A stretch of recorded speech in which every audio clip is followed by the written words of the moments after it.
How to attract people, மக்களை கவர்ந்து இழுப்பது எப்படி? இப்போ நான் சொல்கிற விஷயத்தை இமேஜின் பண்ணுங்கள். இந்த ஸ்க்ரீனில் தெரியுற இந்த 2 பேரில் யார் ரொம்ப அட்ராக்டிவாக இருக்கா அப்படின்னு நீங்கள் இப்போ சொல்லணும். ஓகேவா? நான் சுச்சுவேஷன் சொல்கிறேன். இப்போ உங்கள் கையில் ஒரு ஆன்சர் ஷீட் இருக்குது. என்னென்னா, இப்போ தான் உங்களுக்கு எக்ஸாம் முடிஞ்சிருக்கு. ஸ்கூலில் நீங்கள் படிச்சுட்டு இருக்கீங்க. இப்போ தான் எக்ஸாம் முடிஞ்சிருக்கு. உங்கள் கையில் ஒரு ஆன்சர் ஷீட் இருக்குது. அதில் 97 மார்க் நீங்கள் எடுத்திருக்கீங்க. ஓகேவா? இப்போது இந்த ஏ, அதாவது இங்கே ஃபஸ்ட்டு இருக்காருல்ல, இவர் வந்து உங்களை பார்த்து சொல்கிறாரு, என்ன 100 எடுப்பேன்னு சொல்லியிருந்தா வெறும் 97 தான் எடுத்திருக்க அப்படின்னு உங்களை கிண்டலாக பேசுகிறாரு.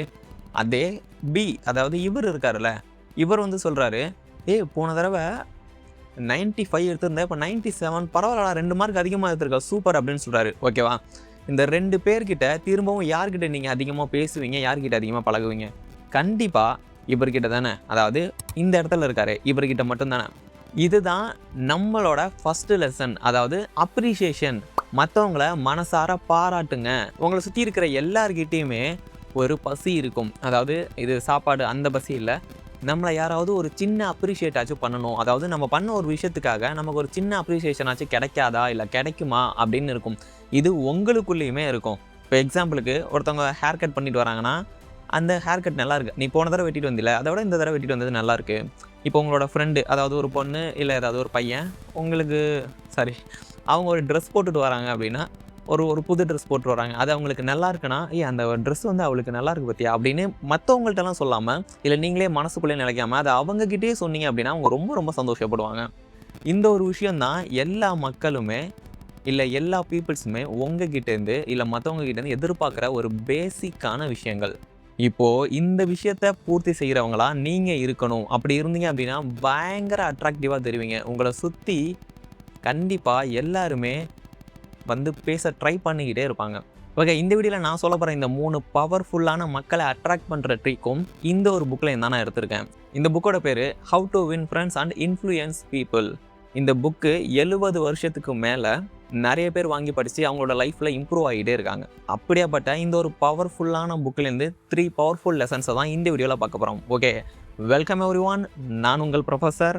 I M A MSc graduate. அதை விட்டுட்டு உங்களுக்காக யூடியூப் சேனல் ஸ்டார்ட் பண்ணியிருக்கேன். ஓகே, வீடியோக்குள்ளே போயிடலாமா? Let's start. 2வது லெசன், மற்றவங்க மேலே ஜென்யூனான இன்ட்ரெஸ்ட் காட்டுங்க. இப்போ இந்த ஸ்க்ரீனில் தெரிகிற 2 பேர்கிட்டையும் நீங்கள் இப்போது பேசிகிட்டு இருக்கீங்க. ஒருத்தர் நீங்கள் பேசிகிட்டு இருக்கிறத காதில் சரியாக வாங்காமல் மொபைல் பார்த்துட்டு இருக்காரு. இன்னொருத்தர் அவருக்கு மொபைலில் ஃபோன் வந்தாலும் மெசேஜ் வந்தாலும் அதை ஆஃப் பண்ணிவிட்டு நீங்கள் பேசுகிறத கேட்குறாரு. இந்த 2 பேர்கிட்ட நீங்கள் திரும்பவும் போய் பேசணும், அதாவது வேறு ஒரு டேயில் வேறு ஒரு நாளில் முன்னாடி நீங்கள் போய் பேசணும் அப்படின்னா யார்கிட்ட பேசுவீங்க? கண்டிப்பாக இவர்கிட்ட தானே பேசுவீங்க.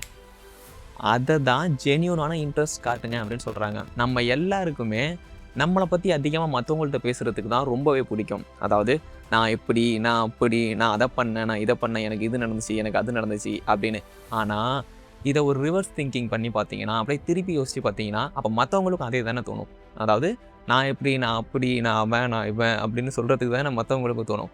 அதுக்கு நம்ம இடம் கொடுக்கவே மாட்டோம். அதாவது நம்ம எப்பவுமே நம்மளை பற்றியே மற்றவங்கள்ட்ட அதிகமாக பேசிகிட்டு இருந்தோம் அப்படின்னா நம்மளால் மற்றவங்கள அட்ராக்ட் பண்ண முடியாது. அவங்கள திரும்ப வந்து நம்மக்கிட்ட பேச வைக்கவோ, அவங்க கூட ஈஸியாக ஃப்ரெண்டாகவோ கனெக்ட் ஆகவோ நம்மளால் முடியாது. அதனால் மற்றவங்கள அதிகமாக உங்ககிட்ட பேச வச்சிங்க அப்படின்னா அது மூலயமா அவங்கள ஈஸியாக அட்ராக்ட் பண்ணலாம், ஈஸியாக ஃப்ரெண்ட் ஆகிடலாம். எப்படின்னா, மற்றவங்க உங்ககிட்ட ஒரு சிம்பிளான ஒரு டாபிக் பேசினாலும், அது மொக்கையாக இருந்தாலும் பரவாயில்ல, மொக்கையாக இருக்குது இதெல்லாம் பேசாத நிறுத்துறியா அப்படின்லாம் சொல்லாமல் ஒரு ஜெனியூனாக இன்ட்ரெஸ்டிங்காக அதை கான்வர்சேஷன் எப்படியாச்சும் ஒரு இன்ட்ரெஸ்டிங்காக மாற்ற ட்ரை பண்ணுங்கள். இல்லை உங்களால் முடியல, அவங்க ரொம்ப போரிங்காக பேசினாலும் அழகாக நிதானமாக நின்று கேளுங்க, அது போதும்.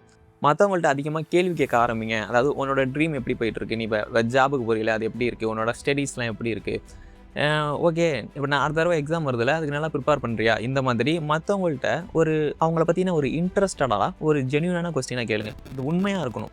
சும்மா பொய்க்காக நீ நல்லா இருக்கியா, போனி வந்து அப்படிலாம் கேட்குறாம ஒரு ஜென்யூனான இன்ட்ரெஸ்ட் அந்த மாதிரி அவங்கக்கிட்ட கேள்வி கேட்டிங்க அப்படின்னா அவங்க உங்கள்கிட்ட நிறைய பேச ஆரம்பிப்பாங்க, திரும்ப திரும்பவும் பேச ஆரம்பிப்பாங்க.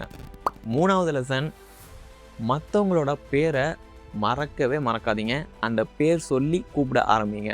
இப்போது உங்களை 2 பேர் கூப்பிட்றாங்க. அதாவது இந்த ஸ்க்ரீனில் இருக்கிற 2 பேர் உங்களை கூப்பிட்றாங்க. ஒருத்தவங்க இங்கே வா அப்படிங்கிற மாதிரி கூப்பிட்றாங்க. இன்னொருத்தங்க உங்களோட நேம் வந்து இப்போ ஜஸ்ட் ஒரு அருணா இருக்கட்டும், இல்லை பிரியா. இல்லை பிரியானா ஜஸ்ட் ஒரு பேர் தான் சொன்னேன், வேறு ஒன்றும் பேக்ரவுண்ட்லலாம் வந்து ஒன்றுலாம் வந்து கிடையாது. பிரியா அப்படின்னு சொல்கிறாங்க, பிரியா இங்கே வா, இல்லை அருண் இங்கே வா அப்படின்னு இன்னும் இவங்க கூப்பிட்றாங்க. இவங்க வந்து ஜஸ்ட்டு இங்கே வா அப்படின்னு எம்டியாக கூப்பிட்றாங்க அப்படின்னா நீங்களே சொல்லுங்கள், யாரை நீங்கள் அதிகமாக எக்ஸைட் பண்ணணும். அது என்ன வா அப்படின்னா என்ன, நான் வந்து அதுவா இதுவா அப்படிங்கிற மாதிரி கேட்க மாட்டீங்கல்ல, கேட்பீங்கல்ல. ஆனால் இந்த மாதிரி அவங்களோட நேம் சொல்லி கூப்பிடும்போது என்ன விஷயம், ஏன் கூப்பிட்ட அப்படிங்கிற மாதிரி ஒரு ஜென்யூனான இன்ட்ரெஸ்ட் வரும்ல. இதைத்தான் மற்றவங்கள்ட்ட பண்ண சொல்கிறேன். அதாவது மற்றவங்களோட பேர் அப்படிங்கிறது அவங்களுக்கு வெறும் பேர் கிடையாது, இல்லை ஒரு வேர்டோ கிடையாது. அது அவங்களோட அடையாளம். நீங்கள் மற்றவங்கள ரொம்ப அட்ராக்ட் பண்ணணும் அப்படின்னா நீங்கள் அவங்கள்ட்ட ஆசை வார்த்தைகள்லாம் பேசி அப்படி இப்படி பண்ணணும்னு அவசியம் இல்லை. அவங்க பேரை சொன்னாலே போதும், அவங்க அட்ராக்ட் ஆவாங்க. ஏன்னா அது அவங்களோட ஐடென்டிட்டி, அதாவது அவங்களோட அடையாளம், முக்கியமான அடையாளம்.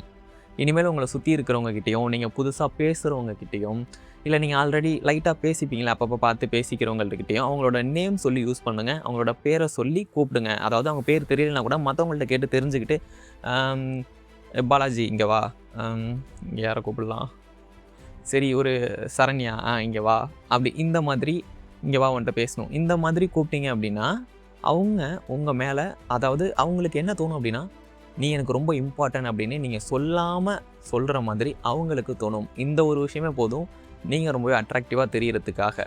ஓகே, இனிமேல் வரப்போகிற நாட்களில் இந்த 3 லெசனையும் மறக்காமல் ப்ராக்டிஸ் பண்ணுங்கள். ஒன்று என்னது, மற்றவங்கள மறக்காமல் அப்ரிஷியேட் பண்ண கற்றுக்கங்க. 2வது, அவங்க பேசும்போதும் அவங்களுக்கு ஜென்யூனான ஒரு இன்ட்ரெஸ்ட் கொடுங்க. ஜென்யூனாக கேளுங்க, ஜென்யூனான கொஸ்டின்ஸ் கேளுங்க. 3வது, அவங்களோட பேர் சொல்லி மற்றவங்கள பேர் சொல்லி கூப்பிட ஸ்டார்ட் பண்ணுங்கள். இந்த 3 விஷயங்களை ரெகுலராக பண்ணாலே இப்போ உங்ககிட்ட இருக்கிற ஒரு சரௌண்டிங் இருக்குல்ல, அதை விட பல மடங்கு அதிகமான சரௌண்டிங் உங்களை சுற்றி நிறைய பேர் வர ஆரம்பிச்சுவாங்க. Okay, have a good day. Thank you for வாட்சிங் அண்ட் கீப் வாட்சிங்.